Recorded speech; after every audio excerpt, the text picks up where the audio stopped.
January 7, 1945. A press tent somewhere in Belgium. The war correspondents lean forward, pencils scratching, as Field Marshal Bernard Montgomery, Britain's most celebrated general, stands before them with that familiar tight smile. Outside, the Ardennes still smolders. American corpses are still being pulled from snowdrifts. The 101st Airborne is licking wounds at Bastogne, but Montgomery isn't talking about them. He's talking about himself. About how he saw the crisis coming, how he took command, how he saved the American army from itself. 300 miles away in a shadow near Versailles, Supreme Commander Dwight D. Eisenhower reads the transcript. His jaw tightens. His hand reaches for a pen. And in that moment, the most dangerous confrontation of the Western Alliance begins, not with tanks or bombers, but with a single sheet of paper that could shatter everything they've fought for. This is the story of the day Eisenhower drafted his own resignation, to force a choice no one saw coming. The correspondents file out of Montgomery's press tent with notebooks full of gold. Britain's Field Marshal has just handed them the narrative of a lifetime. The American generals lost control of the Bulge, panic spread through Bradley's headquarters, and only Montgomery's steady hand, rushing south with British reserves, restored order to the chaos. He's careful, almost gracious in his wording. He praises the American soldiers' fighting spirit. But the subtext lands like artillery. They stumbled, I saved them. Within hours, the story detonates across Allied newspapers. Montgomery's triumph, the British press declares. British general rescues American forces. In London, Churchill's cabinet exhales with relief. Finally, a victory they can claim after years of watching American muscle dominate the headlines. But in American headquarters, the reaction is volcanic. Omar Bradley, whose 12th Army Group bore the brunt of the German assault, reads the coverage with shaking hands. George Patton, who drove his 3rd Army north through a blizzard to break the siege at Bastogne, throws a newspaper across his office and unleashes a string of profanity that would make a drill sergeant blush. Montgomery's version isn't just wrong, it's a surgical erasure. The 101st Airborne, surrounded and refusing surrender at Bastogne. The tank destroyers at St. Vith, buying time with their lives. The scattered infantry companies that held frozen crossroads against SS Panzer columns. None of it exists in Monty's telling. It's been compressed into a backdrop for his own generalship, a crisis he inherited and solved through superior British tactical sense. And Eisenhower, he reads the transcript in his office at SHAEF headquarters in Versailles, the winter light gray through the windows. He doesn't rage, doesn't pace. He reads it twice methodically, the way a surgeon examines an X-ray before deciding where to cut. His chief of staff, General Walter Bedell Smith, watches from across the desk. This could break the coalition, Smith says quietly. Ike looks up, his expression unreadable. It already has. What happens next will determine whether the alliance that stormed Normandy and broke across France can survive its own success. Eisenhower doesn't sleep that night. Instead, he drafts a cable to General George C. Marshall, Army Chief of Staff in Washington, the one man whose authority towers even above Ike's. The words come slowly, carefully, each sentence weighted with consequence. He explains the press conference, Montgomery's pattern of insubordination, the simmering fury among American commanders who have bled their divisions white while Monty lectures them about tactics. And then the ultimatum, either Montgomery goes or Eisenhower does. I cannot continue to command this theater if I cannot trust my subordinates to act as members of a team. It's the nuclear option. Eisenhower knows what he's threatening. If he resigns, the Supreme Headquarters Allied Expeditionary Force collapses into chaos. The combined British-American command structure, the political and military miracle that made D-Day possible, shatters.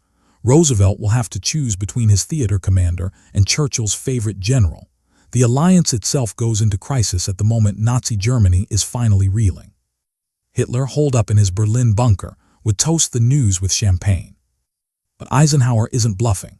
He spent 2 years navigating the razor's edge between British imperial pride and American industrial might, between Churchill's Mediterranean obsessions and Marshall's demands for a direct thrust into Germany, between Patton's recklessness and Montgomery's caution.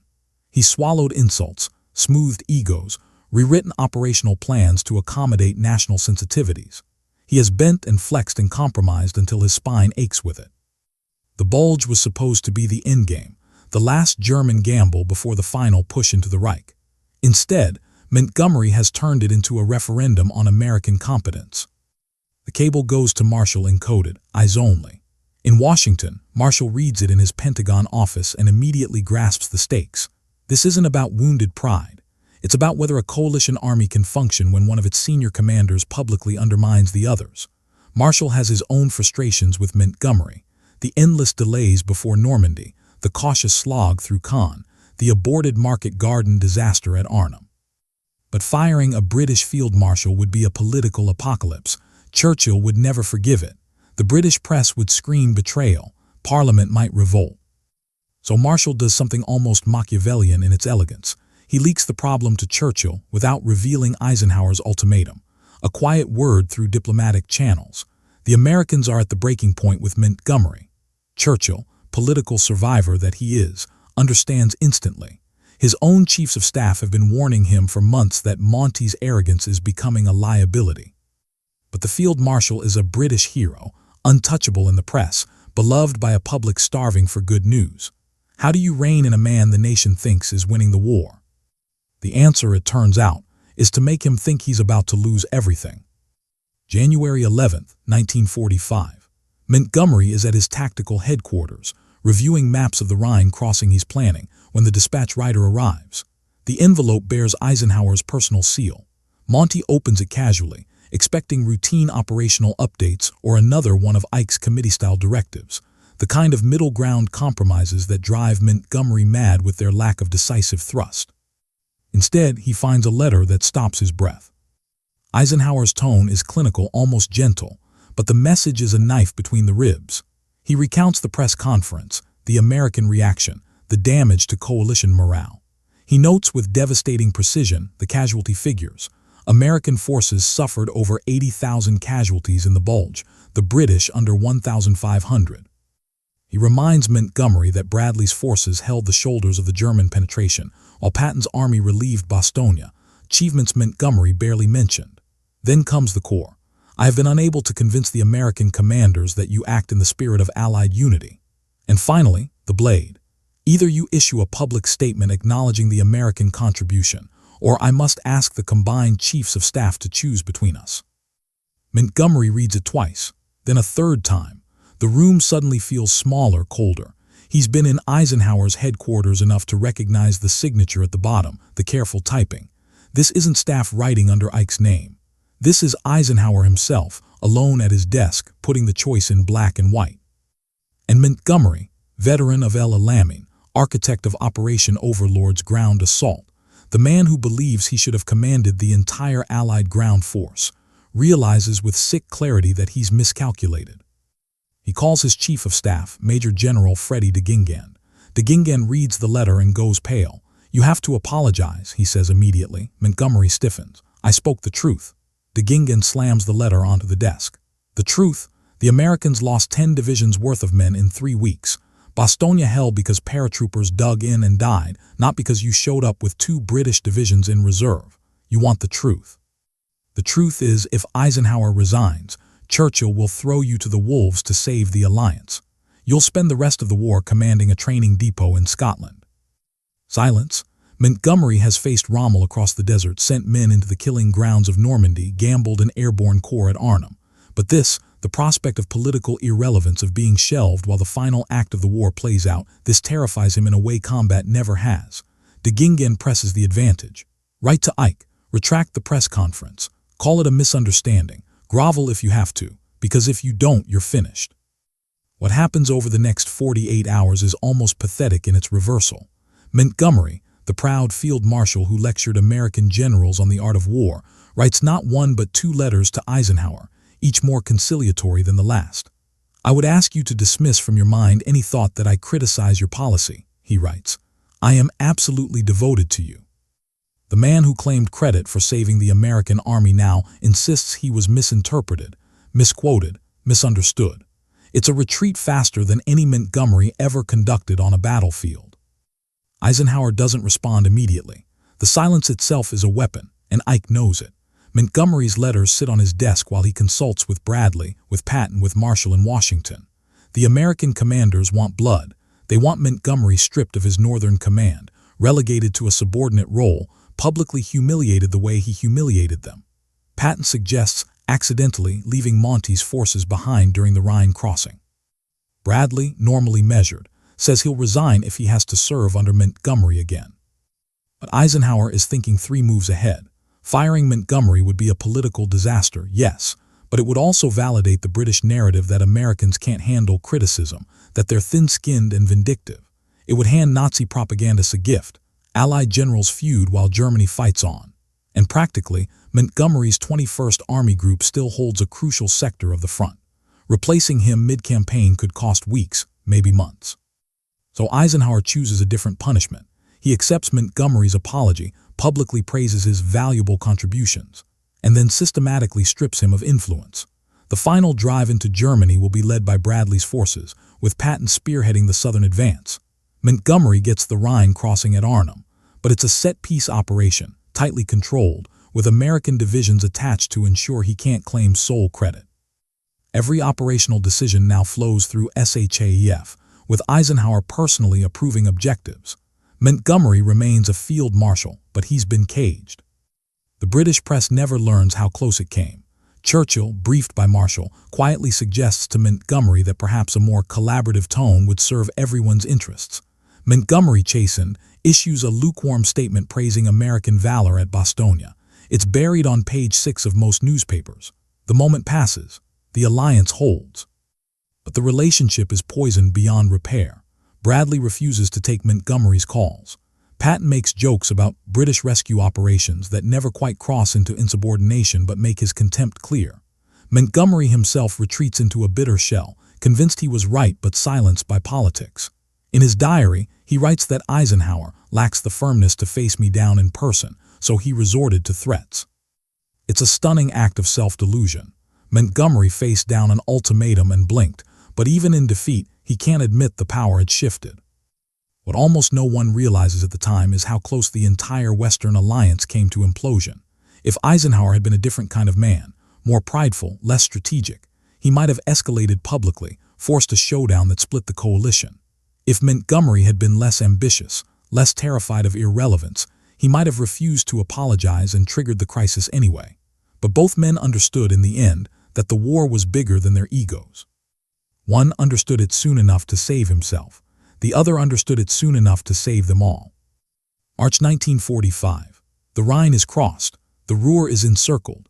Nazi Germany collapses like a dynamited building, one floor after another crashing down.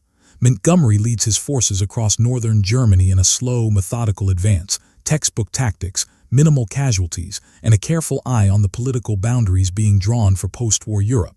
He gets no more headlines. The American press lionizes Patton and Bradley. British newspapers, sensing their hero has been diminished, try to resurrect his legend, but the momentum is gone. Eisenhower wins the war. He accepts Germany's surrender at Reims on May 7, 1945, surrounded by his staff, newsreel cameras capturing the moment for history. Montgomery is present, of course, protocol demands it, but he stands to the side, his expression stiff. In photographs from that day, you can see the distance between them, the coldness that never quite thawed. They shake hands for the cameras, exchange pleasantries for the reporters. The alliance on paper remains intact. But those who were there knew the truth. Montgomery's aide-de-camp later recalled his boss packing his quarters after the ceremony, muttering that Eisenhower was always a political general, never a fighting one. Bradley wrote in his memoirs that he never forgave Montgomery for the Bulge press conference, that it revealed a fundamental contempt for American soldiers that no apology could erase. Patton in his diary was more succinct. Monty is a tired little fart. If he'd fought half as hard as he talked, we'd have been in Berlin by Christmas. Eisenhower, characteristically, never publicly discussed the ultimatum. He buried the cable to Marshall in classified files, mentioned it only obliquely in his war memoirs. He understood that coalition warfare required public unity even when private relationships fractured. But in private conversations years later, when pressed by historians, he admitted the January 1945 crisis was the closest I came to losing control of the theater. Not because of German tanks or supply shortages or strategic disagreements, but because one man's ego threatened to tear apart what thousands had died to build. Montgomery went on to serve as chief of the Imperial General Staff, then as NATO's deputy supreme commander under Eisenhower again in the 1950s, a final irony. They worked together, cordially, professionally, two old soldiers playing out the string. But the warmth never returned. Montgomery spent his retirement writing books that subtly repositioned his wartime role, always hinting that he'd been the strategic genius held back by committee-led decision-making. Eisenhower became President of the United States, then elder statesman, and never bothered to argue the point. He'd won the war. He'd held the alliance together. History would remember that. What history almost forgot was the letter, the single page that turned a field marshal into a devoted subordinate overnight, the ultimatum that proved command authority flows not from rank or national pride, but from the willingness to walk away when principles demand it. Eisenhower gambled his career on a piece of paper, and Montgomery folded because he understood, too late, that some battles can't be fought with divisions and artillery. Some require only the courage to say, submit, or watch everything you've built collapse. In the frozen Belgian January of 1945, two generals played out a duel without firing a shot. One drafted a resignation he never sent. The other wrote an apology he never meant. And the war, impossibly, rolled forward, held together by egos checked, pride swallowed, and the hard truth that sometimes the most important victories happen in silence, behind closed doors, with nothing but a pen and the will to use it.